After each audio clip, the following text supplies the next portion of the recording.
안녕하세요, 여러분. 아욱인의 독서방의 박성희입니다. 오늘은 미국의 스탠딩 코미디언이자 정리 전문가인 브룩스 팔머가 쓴 잡동사니로부터의 자유에 대해 말씀드리겠습니다. 팔머는 책에서 이렇게 얘기합니다. 인생은 정원이다. 잡초를 뽑아야 잔디든 나무든 제대로 자라고 열매도 맺는다. 잡동사니 정리는 식별력을 높인다. 허상과 껍데기를 벗어 던져야 삶의 에너지와 자유를 발견할 수 있다. 2024년도 벌써 한 달이 지났습니다. 연초엔 누구나 굳게 다짐합니다. 내용은 가지가지죠. 올해엔 반드시 살을 빼겠다부터 안 쓰는 물건들을 정리하겠다까지. 어느 것이나 작심 삼일이기일 수 있지만요.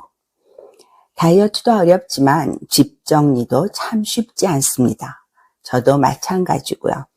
몇 년째 새 결심으로 집 정리를 적어놓고 있는데 아직도 대부분 그대로 있습니다.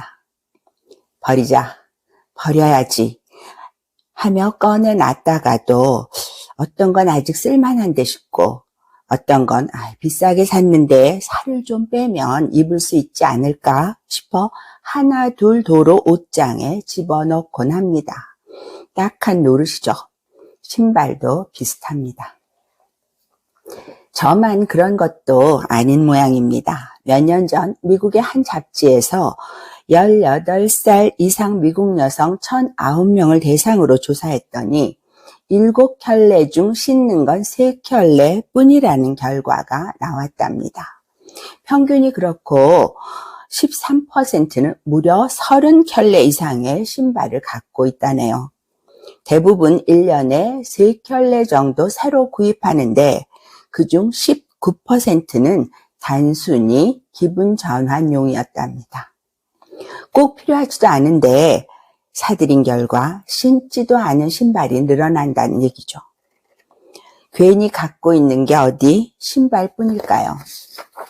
살다 보면 옷이며 그릇, 책, 비닐도 안 뜯은 CD, 화장품 등등 온갖 것들이 집안을 가득 채웁니다. 애써 넓혀간 집도 금세 다시 좁아지는 거죠. 팔머는 제발 그러지 좀 말라고 조언합니다. 잡동사니에 치여 살다간 행복은커녕 변화와 발전 모두 불가능하다는 지적입니다. 책의 메시지는 간단합니다. 물건이든 마음속 잡동사니든 버리고 비워야 자유로워지고 새 것이 들어설 자리도 생긴다는 사실입니다.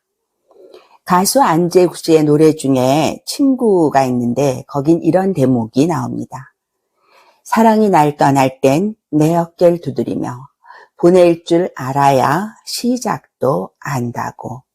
얘기하지 않아도 가끔 서운케 해도 너와 난 믿잖니. 팔머는 집안에 있는 물건 75%는 쓰지 않는 것, 곧 잡동사니라고 말합니다. 뭔가 자꾸 사들이는 건 현재에 만족하지 못하기 때문이라는 거죠. 그는 그러나 물건은 우리를 대변할 수 없다고 얘기합니다. 그러면서 말하죠. 물건으로 남의 시선을 끌고 환심을 사려는 욕망은 헛헛함을 더할 뿐이다. 우리는 스스로 생각하는 것보다 훨씬 잘 살고 있다. 집은 창고가 아니다. 또 이렇게 주장합니다. 치우지 못하는 건 변화에 대한 두려움 탓이다. 잡동사니는 사람을 과거에 가둔다. 그러나 지난날에 매이는 건 추락의 시작이다. 과거를 버려야 인생을 있는 그대로 사랑할 수 있다. 트로피나 상패를 처치할 때 망설여지면 이렇게 자문하라. 이걸 간직하면 인생이 더 풍요로워질까? 아닐까? 움켜쥐고 있다고 뿌듯해하는 건 대부분이 사실은 우울감이다. 비싼 것도 마찬가지다. 아깝다고 두면 볼 때마다 돈을 낭비했다는 자책감만 더한다. 러닝머신에서 뛸 때보다 강아지를 데리고 산책할 때 더 행복하다면 러닝머신은 당장 치우는 게 옳다. 팔머는 집안의 잡동사니만 치우라는 게 아닙니다. 집안의 잡동사니도 잡동사니요. 무엇보다 마음속에 그득한 잡동사니를 과감하게 정리해야 한다고 강조합니다.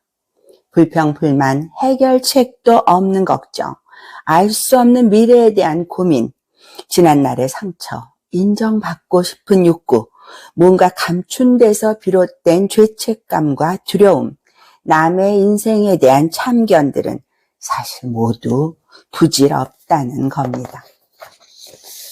그러면서 이런 마음의 잡동사니를 털어내지 못하면 정신과 영혼 모두 질식당한다고 꾸짖습니다. 현실을 직시하지 못하는 데다 잠재 능력을 잃어버림으로써 스스로를 좌초시킨다는 거죠. 그는 인간관계에 연연하는 것도 잡동사니에 지나지 않는다고 지적합니다. 부모와 자식 등 가족에 대한 과도한 책임이나 집착, 모든 사람에게 사랑받으려는 욕심에서도 벗어나야 한다면서 말이죠. 요즘 들어 인간관계에서도 적당한 손절이 필요하다는 얘기가 많습니다. 괜히 이 모임 저 모임 쫓아다녀봤자 피곤하고 경조비만 많이 나간다는 거죠. 나이 들수록 친구가 필요하다는 예전과 달리 나이 들수록 혼자 조용히 지내는 게 낫다는 설도 나옵니다. 물론 정도 문제겠죠. 무조건 손절하다간 주위에 아무도 안 남을 테니까요. 그래도 어떤 기회를 바라고 썩 내키지 않은 모임에 계속 끌려가다시피 나가는 건 지양하는 게 괜찮겠죠. 위대한 이들이 말하는 성공의 지혜 역시 선택과 집중, 곧 압축과 간소하라고 하니까요.